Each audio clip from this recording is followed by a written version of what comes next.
Hey everybody, and welcome to or welcome back to my channel. This is David Jaysway, and I am going to be talking about, well, not talking about, but showing my interlocking process. I have already done the majority of my hair. That's why I'm on here looking crazy. This is what I have left, and I've done all of this.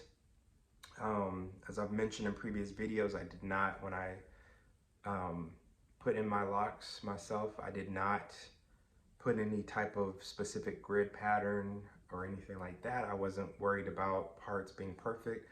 And so, when I do retie and I move my hair out the way, you can see that I do have parts, but they are not crisp, they're not clean.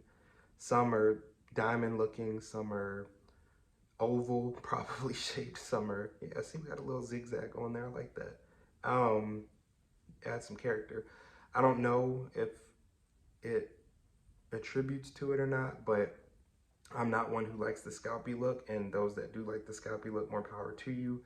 But for me, with me not liking the scalpy look, even the day that I retie, I feel like the way that my parting is sporadic and whatnot helps with that, because as you can see, even though this is all freshly retied except for this section right here, that you can't tell that my hair is retied, in the sense of that, you're not able to see my scalp anywhere except for where the part is. And so just for me, generally, I like that look better for me. So to each their own.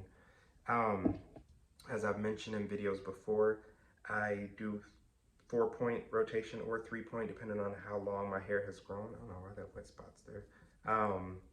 It's been 6 weeks since I retied my hair last. Usually I do 5 weeks, but this time I decided to stretch it to 6 just to see what it's like.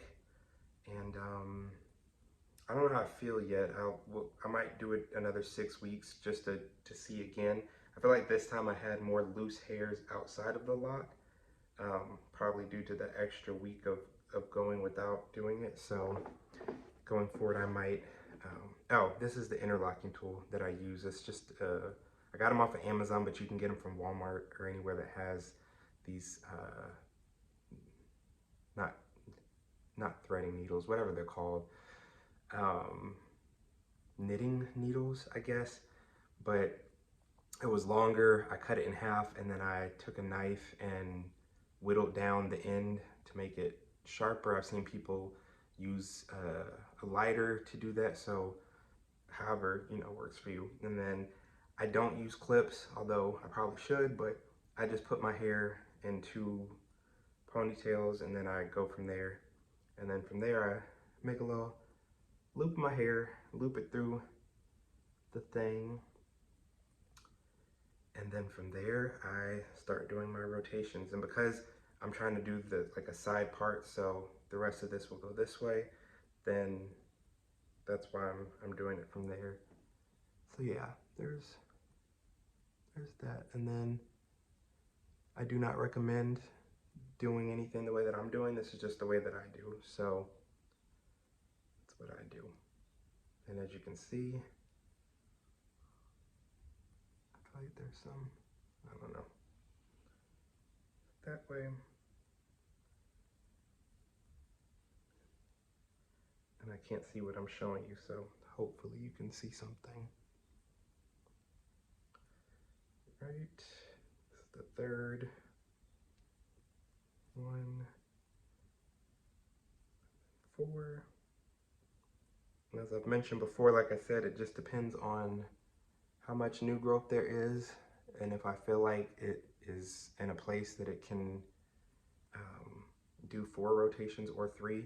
Sometimes I get through an entire 4 and there's still space, so I can do another 2.